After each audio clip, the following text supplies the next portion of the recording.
Pre-registered SIM usage remains prevalent in Nigeria despite efforts to control it. Now, why has this continued and what measures are in place to check this trend which facilitates so much crime in the country? Lara Folanya has this report now. GSM usage in Nigeria has been highly beneficial, but a major downside to it is the use of pre-registered SIMs for crimes, a development that makes offenders untraceable during investigations. At a major shopping mall in the Nigerian capital, TVC News sought audience with dealers on this issue, but none agreed to speak on camera. A few consumers shared their thoughts. Most think only persons with ulterior motives are culpable, while some feel it could just be for reasons of privacy with no negative intentions. Maybe people that purchase pre-registered SIM, maybe they have, those people are people that have maybe all these Yahoo guys that have been hacking people's accounts so that they won't know them. It has advantage and disadvantage though. Some people possess it because, as my friend has said, because of privacy. And some people possess it for criminal reasons, like for kidnapping. Based on the situation of the country, people prefer registered SIM as official SIM, right, for privacy use. The Nigerian Communications Commission has employed several means to stop this ugly trend. They range from clamping down on defaulters to heavy fines and sanctions for the operators. We have engaged the service providers to rein in their dealers, because it was discovered that this actually was being perpetrated by a number of dealers, because the payment they get from the service providers is based on the number of people that have been registered. But it appears the practice continues, even though the agency claims it has significantly reduced. There is a decline in terms of the number of people using pre-registered SIM card today as against what it was a few years back when we started. One, because a lot of people are now better informed. And joining us from our Abuja studio is Efosa Idehe, Head Compliance Monitoring and Evaluation at the NCC. Good morning to you and thank you for joining us on the show. Now, the perfect example why pre-registered SIM cards are not good for Nigeria is the high rate of kidnapping today. But there are still many unregistered SIM cards out there. What is your commission doing to rein them all in and arrest all the criminals involved? Yeah, good morning. My name is Efosa Idehe. I head Compliance Monitoring and Enforcement for NCC. In the past 5 years, NCC, from 2011, when we came up with the regulation for SIM registrations in Nigeria, it was intended to curb the security issues that we have with using of the SIM card. But over time, we found Nigerians who have decided to register and sell SIM card. But the law is very clear. They are not supposed to be fully activated SIM cards in the market. The regulation says that if you buy a SIM card, you have a window of 30 days to register it. So it's not really compulsory that when you buy a SIM card, you register it the same day. So the issue of the registration center too far is not really there. You have a 30 days window to register, but that SIM card is supposed to be activated one way. That is, you can receive, but you can't call out. But what we found in the course of our assignments, curbing these menace, is that people, most times the agents of the operator, because they are targeted on the number of SIM cards that they register, and that's how they are paid. We found out that they put fictitious details into the SIM card and sell. And sometimes they even steal people's identity to put into those SIM cards and sell. We've done a lot in the past 3 years trying to curb these issues. One major which every Nigerian knows is the big sanction for MTN. It was because it's relation on that in SIM card. The reason is that we told them to deactivate all SIM cards that were not properly registered, and they didn't. And we actually said we did what we needed to do then But in the last few months, we've begun to see a consistent, not too big, but it's coming back. So our enforcement team is at it again now, going from state to state. Just about 2 weeks ago, we had a pre-enforcement meeting with all the operators. What we normally do, our process says that when you find those things, you pre-warn them that, look, we are saying this, take these things out of the circulation. There is nothing like pre-registered SIM card. It's sale of identity that they are actually doing.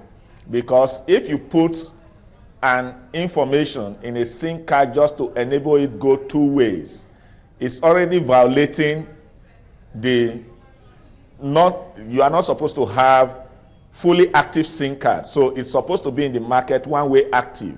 So if I go to the market and I'm able to buy fully active SIM card, it has violated part of the regulation.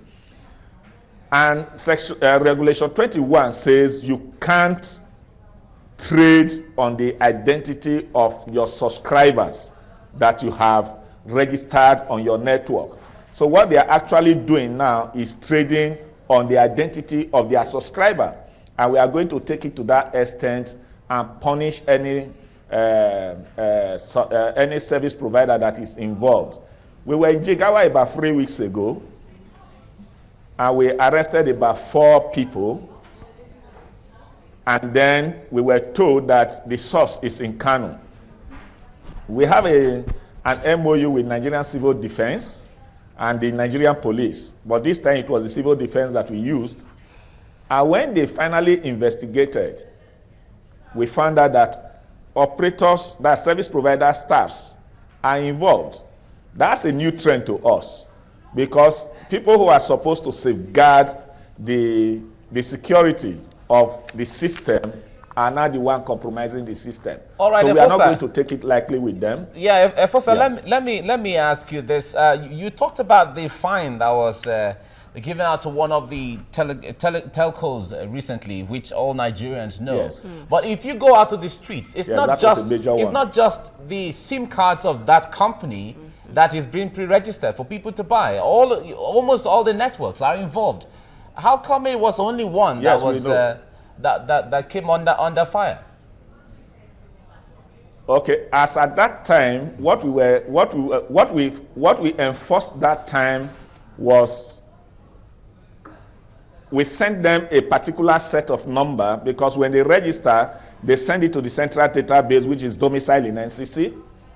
And when we try to check whether they were properly registered, some sets were found not to be properly registered, so it was returned back to them to correct. And if they can't correct, deactivate. So, and when it got to the compliance monitoring and enforcement, our job is to ensure that when we give you a direction to say deactivate within 7 days, you obey. And we did a compliance check whether they obeyed. They didn't obey. Most of them substantially obeyed, but one did not obey at all. And then at that time, we gave the last warning, obey and avoid sanctions. We constituted the enforcement team to go back and check. That time, it was an enforcement visit, not a compliance visit. So at that enforcement visit, only one disobeyed. And that is what we sanction. So yes, there are processes that we follow to sanction. Sanction is a very last resort. Our assignment is to ensure compliance. And how so far... if you are not complying... Okay, yes. How far have you been able to make the telecommunications in Nigeria now understand that as of today, they must comply? Because what we hear is that multiple thumbprinting still go on. Yes, because like I told you, there is a new trend, the involvement of staffers, of the operators. So that is a new trend that we are finding. And as I speak to you, by Monday, my enforcement team will be in Bauchi to follow up. One, it's more domiciled in the northern part of Nigeria. And I know that it's not happening in other locations in Nigeria, but its prevalence is higher now in the north. So we want to really tackle that issue in the north. And we also, because when they raided the place of those staffers, they got about 5,000 SIM cards. You know, it's a surprising thing for you to find someone with 5,000 SIM cards. Most of them will tell you, and they are agents, they sell those SIM cards, and the rest of them, you just, but what we do is that when we see those SIM cards, we will not assume they are pre-registered. We put them in our phones. We try to make calls. If it goes, that means it is fully active. That is a breach. Because SIM card is supposed to be in the market, one-way active, receive only, it can't call. So what we do is to try and test those SIM cards. As at the last time, because this one is being done for us by the civil defense, they've tested close to about 1,000 number of that SIM that they caught across all the networks. They were all active that they have tested. And the operators will be hearing from us soon, because what the law says is that when you steal the identity of someone who has registered with you for business purposes, there is a sanction. And if you register by proxy, there is a sanction for it. So we are going to activate those sanctions, and we will be communicating those sanctions to them very soon, because it's a serious security issue. Like you said, kidnappers have field day, because when you can't trace them, their identity is not in the SIM card. We've tried as much as possible to make them understand the security implication of what they are doing. It's not business all the time.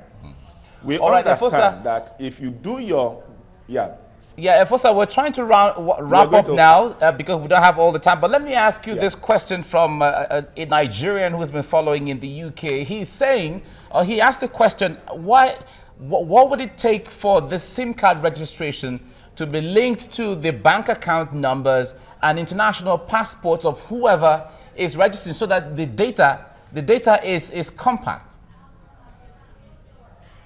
Okay, we are working on the harmonization of all the databases now. For I'm sure you know the government policy says all databases where we've captured the biometrics of Nigerians should be harmonized. We'll be working with NIMSI to see how that one goes. It's going to make it better for us. But for the bank, I really don't know what the policy of my commission is on that for now. But if anything that can make the system work better, NCC will go for it. But I know that we may be harmonizing our database with that of NIMSI very soon.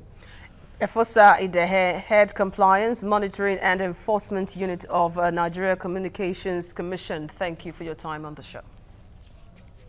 Thank you very much. Thank you.